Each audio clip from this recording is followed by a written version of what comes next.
Heart attacks bankers को सबसे ज्यादा आ रहे हैं। People will come, people will go, but company will run. होता क्या था कि आपके शुरू में बैंकिंग को बहुत अच्छा माना जाता था। अब आज की बैंक फाइनेंशियल शॉप हो गए हैं, यहाँ हमको सब कुछ मिलता है। उसको इंश्योरेंस में लेके आना है, उसको सारे वर्क से लेके आना है। टारगेट्स हमेशा से अनरियलिस्टिक ही होते हैं। 4 से 5 दिन में पॉलिसी इशू हो गई और क्लाइंट के घर पे पहुंच गई। अगर वो बिल्कुल ब्लाइंड ट्रस्ट कर गया बैंकर पे, नहीं पढ़ा और वो फ्री लुक नहीं करा पाया, अब क्लाइंट की गलती है कि उसे पढ़ा क्यों नहीं डॉक्यूमेंट, तो अगर वो लेटा सूरा आ रहा तो एम्प्लॉय पे कोई एक्शन नहीं होगा। वो क्लाइंट को झुकना पड़ेगा और उसको शांत रखना पड़ेगा। बस मुझे पता था कि टारगेट मीटअप नहीं होने वाला, तो मैंने फ्रेंड्स को पकड़ लिया या कॉमन रिलेटिव्स को पकड़ लिया और 3 से 4 बारी मिस सेलिंग हुई सी हो चुकी है। ये बहुत गलत है, इस तरीके से सेलिंग नहीं होती है।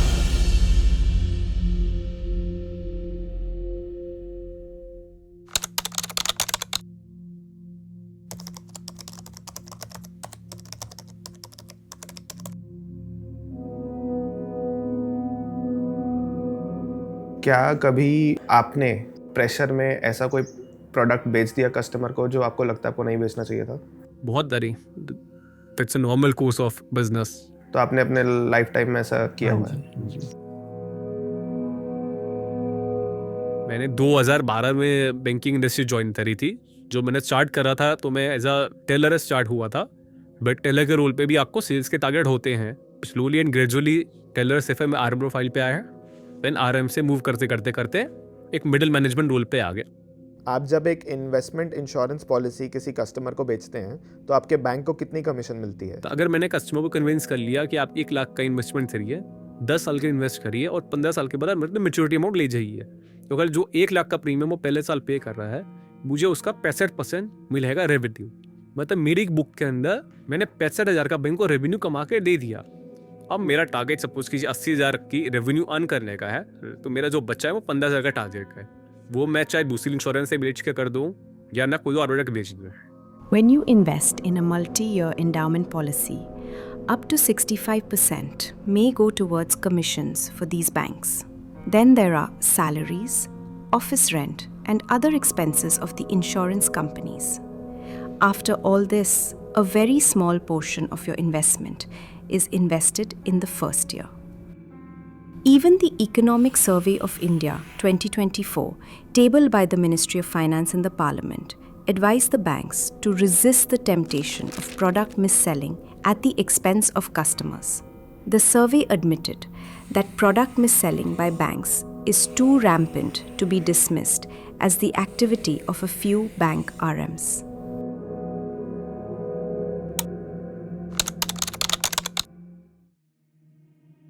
Branch guys, if they're about to miss their sales target, they start mis-selling. But I'm not very sure, this is an oversimplification, but what happens is the complexity of the product also contributes to that. आप 12 साल से काम कर रहे हैं, तो regular direct का लेकिन आप फर्क बता सकते हैं? ऑनेस्ट इतना तरक्की नहीं बता मिला। A bank RM should know the difference between regular and direct on day one. If he or she has spent 10-12 years in the industry and doesn't know this, then it tells you just how bad the system is. ये जो भी traditional endowment plans भी होते हैं इतने complicated होते हैं।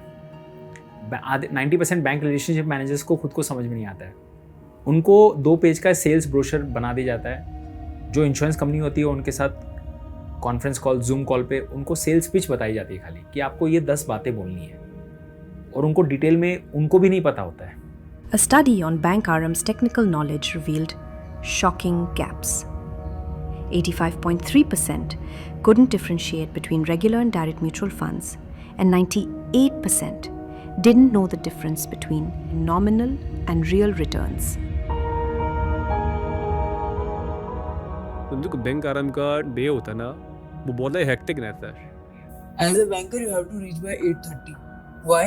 Because morning huddles होते हैं. So morning huddle is not something कि बहुत mind blowing सा energetic environment है.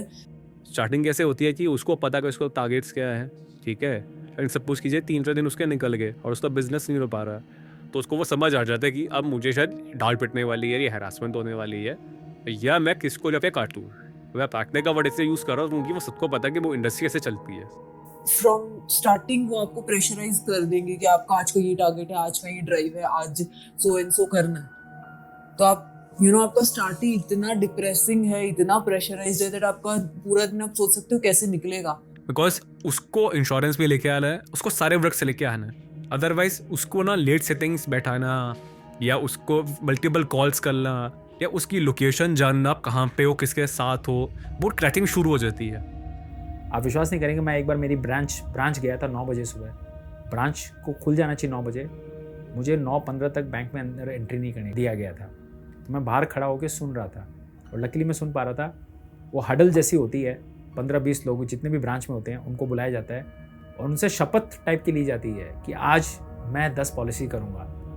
उनको बोला जाता है कि जब तक अगर आप इस महीने में 50 पॉलिसीज़ नहीं कर लो, ये 50 लोन अकाउंट्स नहीं कर लो, आप छुट्टी नहीं ले सकते हैं। 12-12 घंटे उनको काम करने पड़ते हैं। सैटरडे संडे को भी उनके पास बैंक मैनेजर्स कॉल आते हैं, आज आपने इतनी पॉलिसीज लॉग इन की कि नहीं की। कोई भी एम्प्लॉय जब स्टार्टिंग करता है तो अगर 20,000 की सैलरी है तो उसको कम से कम 3 से 4 गुना रेवेन्यू अंदर के देना होगा। रेवेन्यू का मतलब है कि वो 80,000 का रेवेन्यू अर्न करेगा तब अपनी 20,000 की सैलरी को जस्टिफाई कर रहा है। रेवेन्यू में हर किसी की कैपिंग अलग है, सेविंग अकाउंट की कैपिंग अलग है, करंट अकाउंट की कैपिंग अलग है। इंश्योरेंस, म्यूचुअल फंड्स और लोन की कैपिंग सबसे ज़्यादा होती है।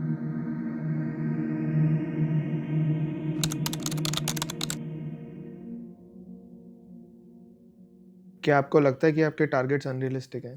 टारगेट्स हमेशा से अनरियलिस्टिक ही होते हैं। जहाँ पे आपको 50 रुपए कमाने हैं वहाँ पे वो आपको 150 रुपए बोलेंगे, क्योंकि उन्हें पता है कि जब अगर हम उन्हें 50 बोल देंगे तो एक एम्प्लॉय का बैंडविड्थ 25 का है, वो 50 रो धोके करेगा। जब हम उनको बोलेंगे 150 तो वो जैसे तैसे 50 पे आके गिरेंगे। अगर आप एक एम्प्लॉय को सेल्स के टारगेट देते हो ना तो आप उससे सब कुछ मांग रहे हो। According to a recent survey, over 84% of bank RMs rated their sales pressure at 3 or higher on a scale of 0 to 5. Moreover, 51.5% admitted they constantly fear losing their jobs if they fail to meet targets. तो जो RM होता है ना, उसको ये नहीं पता तो कि कैसे बेचना कैसे है, बिकॉज उसको एक बुक तो थमा दी हाथ में, और वो जो बुक साइज होता है, बुक साइज का मतलब है कि कितने कस्टमर्स उसको ब्रांच की साइड से मिले हैं। अब वो डिपेंड है कि बड़ा बैंक है कि छोटा बैंक है। बड़े बैंक ने अच्छे कस्टमर्स दे दिए, ज़्यादा कस्टमर दे, छोटे बैंक ने लिमिटेड कस्टमर दे दिए। अब कस्टमर्स के अंदर ही सब कस्टमर्स होते हैं। सपोज एक फैमिली के 4 कस्टमर है, बट फैमिली तो एक ही है। अब उस फैमिली को कितनी बारी जाके बेच सकता है प्रोडक्ट में, तो वो वहीं पे कंफ्यूज है, चूड़ा किसको जाके लगाऊंगा।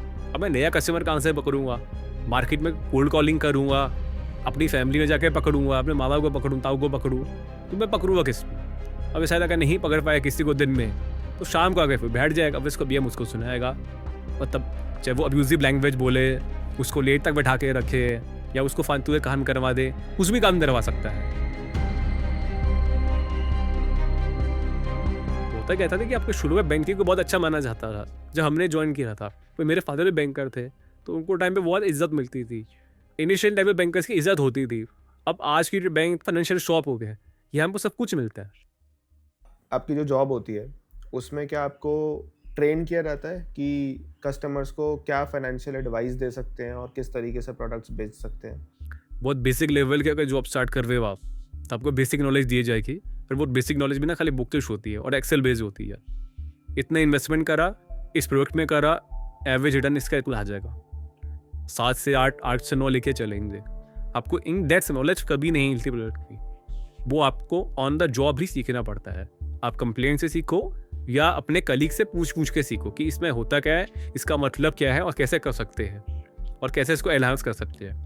फॉर एग्जाम्पल कि मैंने किसी को इंश्योरेंस समझाई, ठीक है, उसको मेरा प्रोडक्ट समझ आ गया, मैंने उसको एक्सेल दिखाया, उसको एक ब्रोशर दिखाया। हमने उसकी कस्टमर केयर पे, जो हमारे कस्टमर केयर है, जो इंश्योरेंस वाला है, उसने उससे पूछा कि सर आपकी डेट ऑफ बर्थ क्या है, आपको कौन सा प्रोडक्ट बताया, आपको रिटर्न बताए, जो सेम रिकॉर्डेड हमने बोला है। बिकॉज हमें पता होता नहीं वो क्या बोलने वाले, हम भी वही बात बोल गए। उन्होंने हाँ मेरे को ये समझाया 1 लाख रुपये में इतना आ सकता है, इतना नहीं आ सकता। क्लाइंट ओके हुआ, कस्टमर केयर भी ओके हो गया, एक रिक्वेस्ट नंबर आ गया कि ये रिक्वेस्ट नंबर है। हमने एक फॉर्म साइन करवाया जिसमें इंश्योरेंस का अमाउंट लिखा कि 1 लाख रुपये है, इस खाते से वो डेबिट हो जाएंगे। खाते से वो इमीडिएटली डेबिट हुआ, क्लाइंट का रिक्वेस्ट नंबर पे हमने हमारे इंश्योरेंस टीम में अगली टीम को भेज दिया कि ये सो क्लाइंट है, ये डेट ऑफ बर्थ है, ये इनका पैन कार्ड है, ये आधार कार्ड है, जो मैं अपने सिस्टम से निकाला और आगे टीम को भेज दिया। 4 से 5 दिन में पॉलिसी इशू हो गई और क्लाइंट के घर पे पहुंच गई जो रजिस्टर्ड एड्रेस है।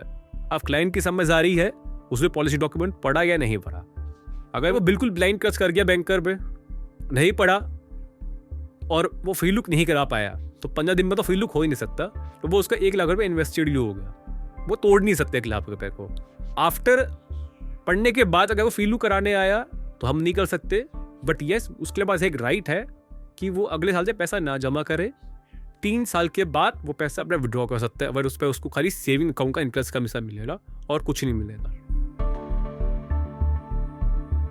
पॉलिसी डॉक्यूमेंट उसके पास कम से कम 5 से 6 दिन बाद आएगा, उससे पहले नहीं आएगा। और पैसा पहले कट चुका, पैसा शुरू में ही डेबिट हो जाता है आफ्टर योर कॉल, जो उसने वेरीफाई करा है कि मुझे ये समझाया गया, ये प्रोडक्ट का नाम है, ये मेरी डेट ऑफ बर्थ है और मैं इसको लेने के लिए रेडी हूँ। That's it. Bank relationship manager ये सारी बातें कुछ नहीं बताता, क्योंकि वो डॉक्यूमेंट ही 15 दिन बाद आते हैं। ये सारी चीज़ें कहाँ लिखी हुई रहती हैं? टर्म्स एंड कंडीशंस में, जो 40 पेज के डॉक्यूमेंट होते हैं। फॉन्ट साइज 4 में लिखी हुई रहती है। आदमी को ग्लासेस चाहिए पढ़ने के लिए। कई केसेस में मैंने ये देखे हैं कि आपका फ्री लुक इन पीरियड 15 दिन या 1 महीना है, उसके बाद कोरियर से आपको डॉक्यूमेंट आया है। अब वो कोइंसिडेंटल है या डेलिबरेट है वो भी हम नहीं कह सकते हैं। फिर आप जाओगे तो बोलोगे सर आपका तो लॉक इन पीरियड खत्म हो गया, अब हम कुछ नहीं कर सकते हैं। इस केस में ना किसी भी एम्प्लॉय पे एक्शन हो नहीं सकता, क्योंकि बैंक ने 15 दिन का राइट दिया है, या 15 दिन में फ्री लुक करवा लो। पॉलिसी डॉक्यूमेंट उसके पास भेजे गए हैं। बैंकर और कस्टमर के बीच में खाली ये चीज़ें वर्बल डिस्कस हुई थी, वो रिटर्न का डिस्कस हुआ नहीं था, या मैंने बैंक के लेटर पे लिख के तो दिया नहीं था कि कभी भी रिडीम कर लो। और इंश्योरेंस जो क्लॉज कहता है कि 15 दिन है, अब क्लाइंट की गलती है कि उसे पढ़ा क्यों डॉक्यूमेंट, और वो 1 साल के बाद क्यों आ रहा है, वो 1 साल इतना अनअवेयर क्यों रहा कि उसको पता ही नहीं है कि चीज़ें हो रही हैं ऐसी। अगर आप किसी से कोई भी डेबिट करवा रहे हो या मल्टीपल डेबिट होना है, तो वो तो उसके बुक में लिखा आएगा कि सर ये 5 साल का प्रोडक्ट है, आपको 5 साल लगातार देना है, या ये आपके लोन में ऐड हो चुका है, तभी आपका ई अमाउंट बढ़ चुका है। फॉर एग्जाम्पल मान के चलता हूँ कि आप एक अपने होम लोन लिया, जिसका को मैंने जबरदस्ती इंश्योरेंस भेज दी, मैंने आपको ये बोल के बेचा कि सर 1 साल ये इंश्योरेंस का पैसा जाना है, ठीक है। बट जब आपके लोन अमाउंट में वो ऐड हुआ कि 5 लाख रुपए ऐड हो गया, उसकी EMI तो पूरे लोन टेन्योर तक जाएगी ना। तो वो एक बेसिक नॉलेज है। अब क्लाइंट या तो इतना शरीफ बन गया, नाइफ बन गया, जो है नहीं, तो अगर वो लेटा है सूरा आ रहा तो एम्प्लॉय पे कोई एक्शन नहीं होगा, वो क्लाइंट को झुकना पड़ेगा और उसको शांत रखना पड़ेगा। In financial year 2024 alone, India's top 15 banks earned a staggering 21,773 crores in commissions from selling and marketing life insurance policies and other financial products. Why is this significant?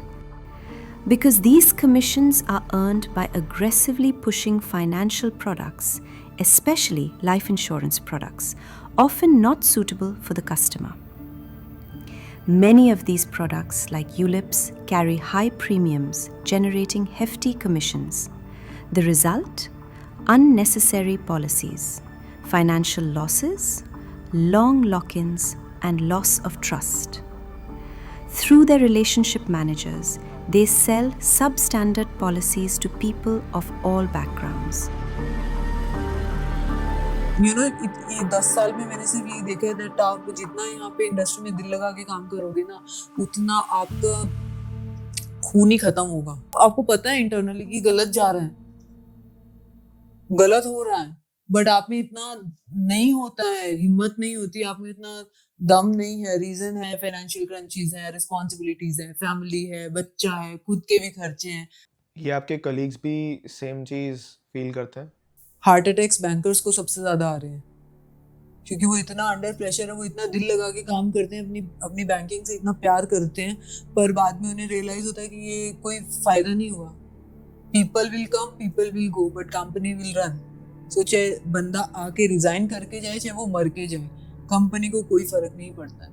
तो बस आपको अल्टीमेटली जॉब पे जस्टिफाई करना है, तो ऐसी चीज़ें होती रहती है और हर बैंकर के साथ होती है। हर बैंक तक कहीं ना कहीं कुछ ना कुछ गलत करके बैठा होगा, वो जानबूझ नहीं कर रहा है, बस प्रेशर इतना होगा कि वो चीज़ें हो जाएंगी। 1-2 ने भी कमिट किए हैं। जब ये सब हुआ तो सबसे पहले हमें ये बोला गया that you will not discuss it with anybody, अरे यार हमारा कल हम मर जाएंगे तो मतलब व्हाट डू यू वांट कि हमारे बारे में कोई बात भी ना करे। और नोट्स में लिख के जा रहे हैं वो लोग, अब मतलब इतने नाम लिख के जा रहे हैं but nobody is taking action. तो जो उनके सुपरवाइजर थे, उनके जो बॉस थे, जिन एम्प्लॉय ने कमिट करी, उनके ऊपर कोई एक्शन नहीं लिया गया। They are working very fine. They are on well good designations with high promotions, good packages. They are, you know, traveling abroad. वो तो घूम रहे हैं मस्त अपना, उनको क्या फर्क पड़ रहा है गया। Unfortunately, इतने ज़्यादा सेल सेंट्रिक हो चुके हैं आज की डेट में ये इंडस्ट्री की, दे आर फॉरगेटिंग कि हम लोगों की जेबें खाली खाली करते करते ना हम इंसानों को भी खाली कर रहे हैं। तो आईबीएम को देखना पड़ेगा, उनका एम्प्लॉय तो परेशान हो रहा है। अगर यूथ ही काम नहीं कर पाएगा तो बैंकिंग इंडस्ट्री चलेगी कैसे? कोई बैंक का एमपी आके रोड पे आके हो ना अकाउंट बेच चला के, वो तो ऊपर से डांट रहा है सबको, पर नीचे जो ग्राउंड लेवल पे काम कर रहा है वो प्रॉब्लम फेस कर रहा है।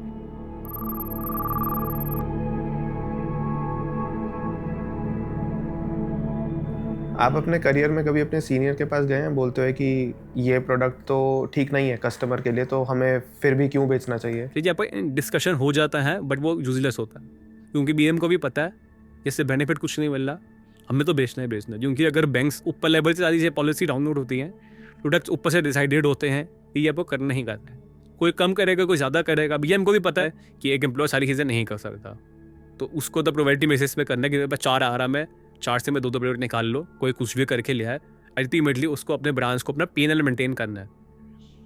फॉर एग्जाम्पल, मैंने किसी को कार्ड के एक लोन दे दिया, वो लोन था 30,000 रुपये का, मेरा टारगेट पूरा हो गया, मतलब 1 घंटे 2 घंटे के लिए मैं खुश हो गया कि मेरा टारगेट पूरा हो गया।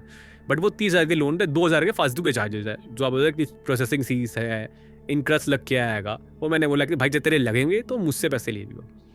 तो ये तो अब बैंकिंग इंडस्ट्री में बहुत कॉमन चीज़ है कि एक दूसरे का सपोर्ट करने के लिए ऐसे इंश्योरेंस भी बिकता है, शॉर्ट टर्म इंश्योरेंस, मतलब बड़ा अमाउंट नहीं, 5,000 10,000 15,000 का इंश्योरेंस, या ऐसे कार्ड अगेंस्ट लोन जो होते हैं ऐसे बिकते हैं। पर कभी आपने 15,000 की इंश्योरेंस बेची है, प्रोसेसिंग फीस ली, कभी आपको इंसेंटिव के तौर पे आएगा ही नहीं, आप अपनी जेब से जो अपनी जेब से पे कर रहे हो। क्यों? क्योंकि आपका टारगेट है, आपको अपना दिन बचाना है, आपको उसे डांट ने सुन ली, आपको मैनेजमेंट बोला लेन में 4 लोन तो करने ही करने। अगर कभी मिस सेलिंग हुआ है तो ये फ्रीक्वेंसी महीने में 3 से 4 बार ही हुई है, कुछ मुझे पता था कि टारगेट मीटअप नहीं होने वाला, तो मैंने फ्रेंड्स को पकड़ लिया या कॉमन रिलेटिव्स को पकड़ लिया और 3 से 4 बार ही मिस सेलिंग हुई सी हो चुकी है।